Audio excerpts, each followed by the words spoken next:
Le point G. Le point G avec la stimulation à manière la plus simple. Pourquoi? Parce que le clitoris est la zone la plus sensible avec tous les nerfs que cela comporte. Donc c'est la zone la plus sensible finalement dans le sexe féminin. Mais ce n'est pas tout. Pour faire un cunnilingus et pour savoir le faire, il y a aussi des techniques. C'est pour ça que j'ai élaboré ce guide pour vous. Mais les différentes techniques, c'est important que vous les sachiez. Juste 3 choses qui sont importantes quand on fait un cunnilingus. Aussi importantes que le reste, mais 3 choses que j'ai envie de partager ici. La première chose, c'est vraiment trouver l'endroit qui l'excite.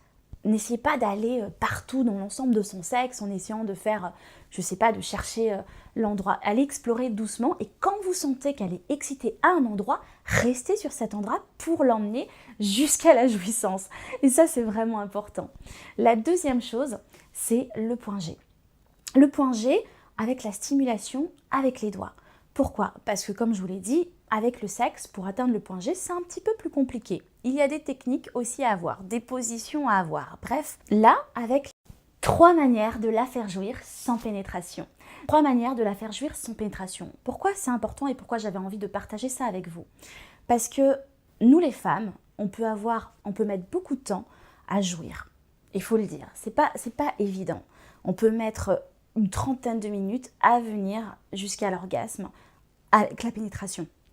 Et vous le savez sans doute, vous messieurs, c'est assez compliqué pour certains d'entre vous à durer 30 minutes, 40 minutes, etc. C'est pour ça que j'avais vraiment envie de partager cette vidéo avec vous et ces 3 manières. Si vous avez envie d'aller plus loin, à la fin de la vidéo, je vais vous offrir un super guide. Mais en ce qui concerne vraiment la taille, non, le vagin ne va pas s'agrandir. C'est même parfois un peu l'inverse qui se produit. À la ménopause, on a moins d'œstrogènes. Le vagin risque donc de devenir plus étroit. La peau devient plus fine en fait, moins souple. Et c'est encore accentué par le phénomène de sécheresse vaginale qui peut s'y greffer. Et là encore, ce qui va être important, c'est d'avoir un bon plancher pelvien, de bien muscler son périnée, pour garder la zone tonique. Et continuer à avoir une vie sexuelle super épanouie. Est-ce qu'un vagin plus serré, c'est mieux pour les sensations? Ça aussi, c'est un mythe qu'on entend toujours. Si le vagin est plus serré, ce serait mieux pour la banane et pour le vagin aussi. Mais est-ce que c'est vrai ça?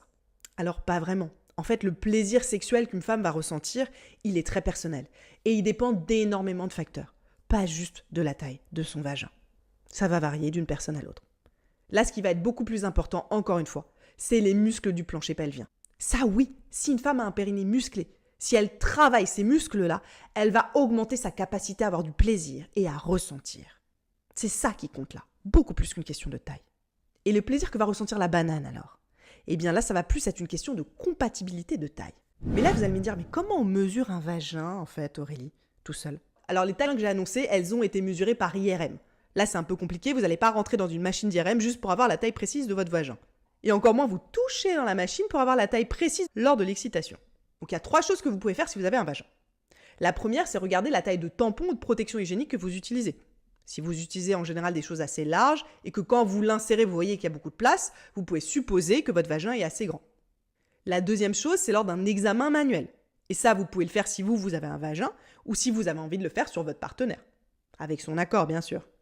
N'est-ce pas? Donc vous pouvez insérer 1 ou 2 doigts, très bien lavés, bien sûr, avec les ongles courts pour pas faire mal, et tâter doucement l'intérieur du vagin pour aller chercher le col de l'utérus. C'est comme une petite bosse au fond que vous allez sentir. Et là,